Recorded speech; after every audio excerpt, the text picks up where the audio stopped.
67% one क्षेत्र, आबादी का घनत्व 61 लोग प्रति वर्ग किलोमीटर, आदिवासी बाहुल क्षेत्र, साक्षरता दर 29%, गरीबी रेखा के नीचे जनसंख्या 86%।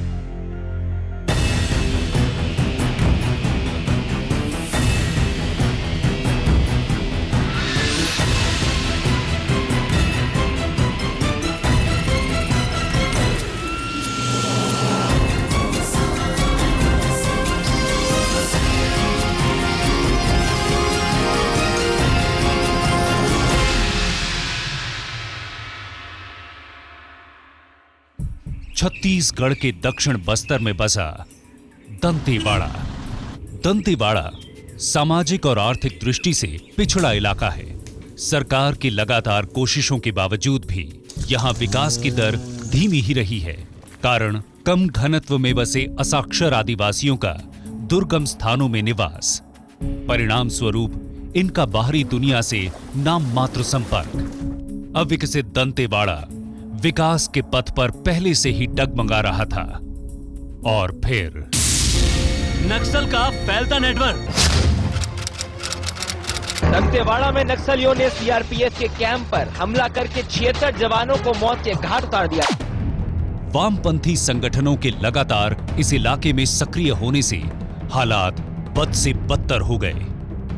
विचारधाराओं के इस परस्पर विरोध की आग में दंतेवाड़ा झुलसने लगा, जिसका सबसे बड़ा खामियाजा भुगता यहां के बच्चों ने। पहले से ही कम साक्षरता दर वाले दंतेवाड़ा के 86 विद्यालय और आश्रम इमारतों को विस्फोट कर उड़ा दिया गया। वास्तविक अर्थों में 20 से 30% विद्यालय बंद हो गए। लगभग 50% बच्चे न सिर्फ आउट ऑफ स्कूल हुए, बल्कि इनमें एक खौफ भी समा गया। अशिक्षा और गरीबी की वजह से मूक हुआ ये समाज न तो प्रशासन के सामने कोई मांग रख पाता था और न ही किसी विचारधारा के बारे में कोई तर्क वितर्क कर पाता था। हालात गंभीर थे। ऐसे में इस समाज को आवाज देने का एकमात्र उपाय था शिक्षा। शिक्षा से लोगों का सशक्तिकरण कर इस मूक हुए समाज को आवाज देने की कोशिश की गई, ताकि लोग खुद निर्णय कर सकें कि उन्हें लेफ्ट जाना है या राइट, क्या करना चाहिए क्या नहीं। लेकिन ये इतना आसान नहीं था। इसके साथ कई चुनौतियां जुड़ी थीं। तत्कालीन जिला प्रशासन ने इसी दिशा में एक पहल की। नक्सली हिंसा और बुनियादी सुविधाओं के अभाव की वजह से जो बच्चे पढ़ाई छोड़ चुके थे, उनके जीवन में स्थानीय आवासीय गुरुकुल विद्यालय यानी पोटा केबिन उम्मीद की एक नई किरण लेकर आए।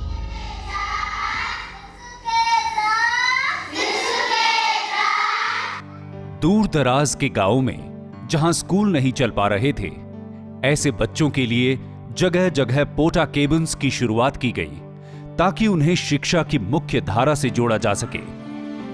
पोटा केबिन्स में बच्चों को एक ही छत के नीचे शिक्षा के साथ साथ बाकी सभी सुविधाएं भी उपलब्ध करवाई गईं, ताकि उन्हें घर जाने की जरूरत महसूस न हो।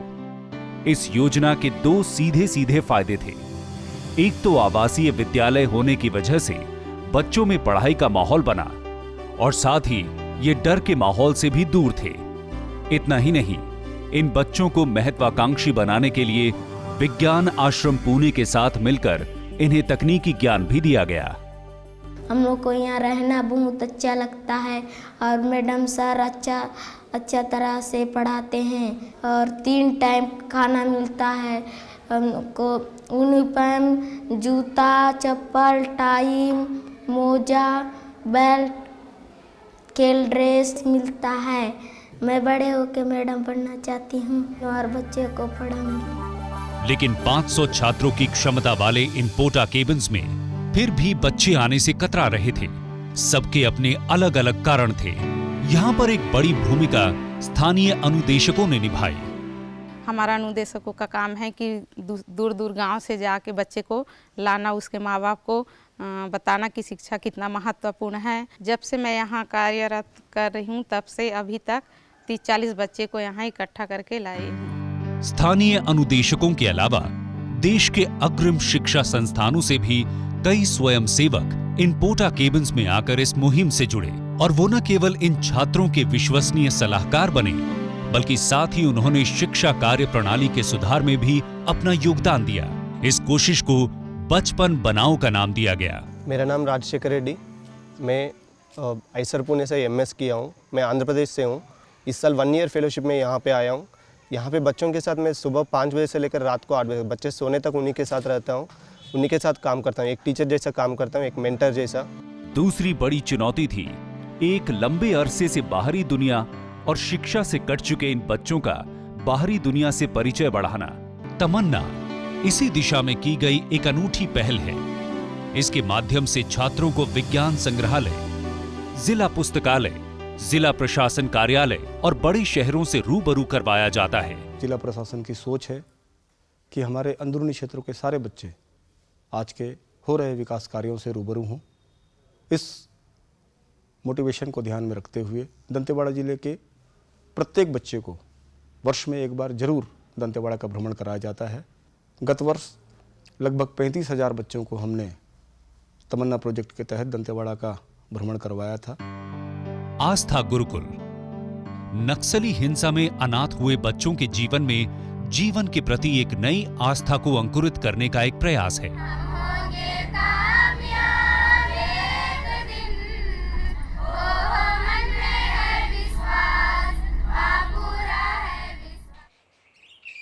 जिले में प्रतिभाशाली बच्चों की कोई कमी नहीं थी। कमी थी तो बस सही मार्गदर्शन और सुविधाओं की। इन प्रतिभाशाली बच्चों को शिक्षा की बुलंदी तक पहुंचाने के लिए इन्हें पंख देना जरूरी था। नन्हे परिंदे एक ऐसी ही कोशिश का नाम है। भारत में नवोदय और सैनिक स्कूल जैसे विद्यालय उच्च स्तरीय शिक्षा की एक बेहतरीन मिसाल है। इन विद्यालयों की प्रवेश परीक्षा की तैयारी करवाना ही नन्हे परिंदे का मुख्य उद्देश्य है। मैं यहाँ अब नवोदय में पढ़ रहा हूँ। इससे पहले मैं अपने गांव के स्कूल गायत्री आश्रम चोलनार में पढ़ता था। वहाँ से मुझे पता चला कि कहीं दंतेवाड़ा में नन्हे परिंदे हैं और वहाँ सैनिक स्कूल और नवोदय के बारे में जाना और उसका मैंने तैयारी किया। यहाँ तो मुझे सबसे अच्छी बात यह लगी कि यहाँ हर एक सब्जेक्ट के टीचर हैं, वो हमें अच्छी तरह टीच करते हैं और मेरा एम है कलेक्टर बनना चाहता हूँ। पिछले 2 सालों में 48 पोटा केबिन से आई शिक्षा क्रांति से आउट ऑफ स्कूल बच्चों की दर 50% से घटकर मात्र 13% रह गई है। क्योंकि ये आवासीय पोटा केबिन केवल 8वीं कक्षा तक के विद्यार्थियों के लिए हैं, इसलिए 8वीं कक्षा के बाद अचानक ही बहुत सारे बच्चे पढ़ाई छोड़ देते थे। इस गंभीर समस्या से निपटने के लिए प्रशासन ने जिले के 13 अलग अलग जगहों पर एजुकेशन क्लस्टर्स बनाए।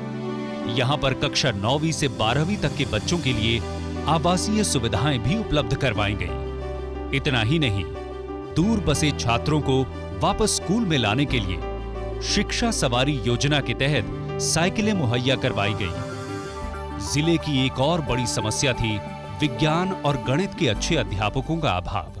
मेरा नाम आर संतोषी है और मैं कोंटा से आई हूँ, जो सुकमा जिला के अंतर्गत आता है। और हम लोग पढ़ते थे, वहाँ पे मैथ्स टीचर नहीं थे और बायो टीचर भी नहीं थे, तो हम लोग सब बोलते थे कि तुम लोग एग्रीकल्चर लेके पढ़ लो। लेकिन हम लोग को मैथ्स में इंटरेस्ट था तो और बायो वगैरह में बहुत सारे का इंटरेस्ट था। ऐसे महत्वाकांक्षी छात्रों के लिए प्रशासन ने छू लो आसमान नाम का एक अनूठा प्रयास शुरू किया। हम लोग को पता चला कि दंतेवाड़ा में यहाँ छू लो आसमान खुला है और यहाँ पे पूरे फैसिलिटी मिल रहा है, तो हम लोग आए थे और फॉर्म वगैरह भरे थे, तो हमारा सिलेक्शन हो गया था। फिर यहाँ पे बहुत अच्छा कोचिंग भी होता है और क्लास में भी टीचर सब हैं और बुक्स में भी मिलते हैं, जो बहुत कॉस्ट के भी रहते हैं लेकिन पूरा फ्री में मिलता है और यहाँ पे पढ़ाई भी बहुत अच्छा होता है। कुछ लोग ऐसे भी हैं जो पढ़ाई की उम्र को पार कर चुके थे। जिला प्रशासन ने ऐसे लोगों के भविष्य निर्माण को भी अपनी सूची में शामिल किया। लाइवलीहुड कॉलेज इसी दिशा में उठाया गया एक कदम है, जहां लोगों को अलग अलग क्षेत्रों में व्यावसायिक प्रशिक्षण देकर स्वावलंबी बनाने का प्रयास किया जा रहा है। एजुकेशन सिटी गीदम दंतेवाड़ा में चल रही शिक्षा क्रांति का एक उत्कृष्ट उदाहरण है।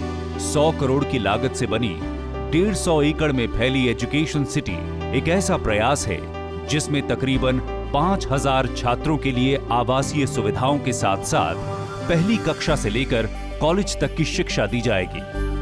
यहाँ पर ITI, पॉलिटेक्निक कॉलेज, बालिका कन्या परिसर, कस्तूरबा गांधी बालिका विद्यालय, छूलो आसमां, 1000 सीटों वाला उत्कृष्ट सभागार, आस्था गुरुकुल जैसे संस्थान हैं। दंतेवाड़ा में शिक्षा के इस क्षेत्र में आए इस सुधार को लोक प्रशासन में उत्कृष्टता के लिए प्रधानमंत्री पुरस्कार से सम्मानित किया गया है। दंतेवाड़ा जिला प्रशासन द्वारा संचालित इन सभी परियोजनाओं से संपूर्ण जिले के हर तरह के बच्चों और युवाओं की जिंदगी में शिक्षा का उजियारा फैलाने की कोशिश की गई है। इन योजनाओं के संचालन से न सिर्फ दंतेवाड़ा का आज सुधरा है, बल्कि इसके सुनहरे कल की नींव भी रखी जा चुकी है। दंतेवाड़ा में शिक्षा की इस मुहिम से शुरू हुआ ये नया अध्याय न केवल बेहतर जीवन की आशा लेकर आया, बल्कि शांति का अग्रदूत भी बना।